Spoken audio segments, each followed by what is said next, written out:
Pour en savoir plus, Louis XVI, un roi dans la tourmente. Louis XVI devient roi de France en 1774 à seulement 19 ans. Imaginez, jeune, timide et soudain responsable d'un immense royaume.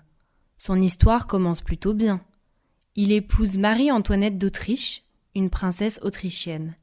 Ensemble, ils vivent dans le magnifique château de Versailles. Ils aiment les fêtes, les bals et la vie luxueuse. La reine adore les robes somptueuses et les bijoux étincelants. Mais voilà, la France a de gros problèmes. Le pays est très endetté à cause des guerres.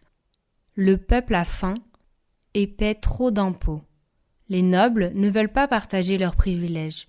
Les récoltes sont mauvaises et le prix du pain monte.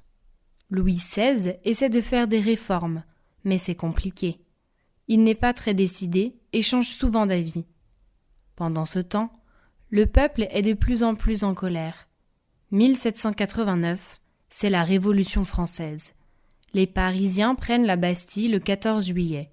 Le roi perd petit à petit son pouvoir.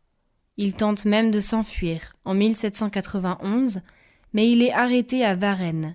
Quelle humiliation! La situation devient dramatique en 1792. Le peuple attaque le palais des Tuileries où vit la famille royale. La monarchie est abolie. Louis XVI n'est plus roi.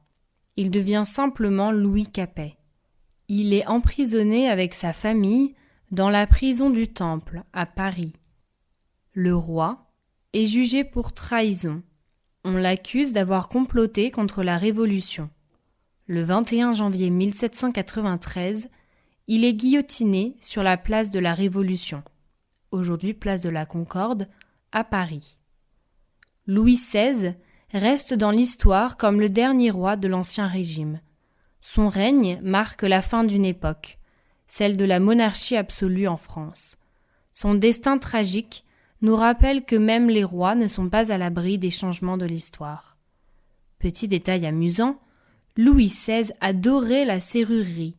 Il passait des heures à bricoler des serrures et des mécanismes. Un passe-temps plutôt surprenant pour un roi, non ?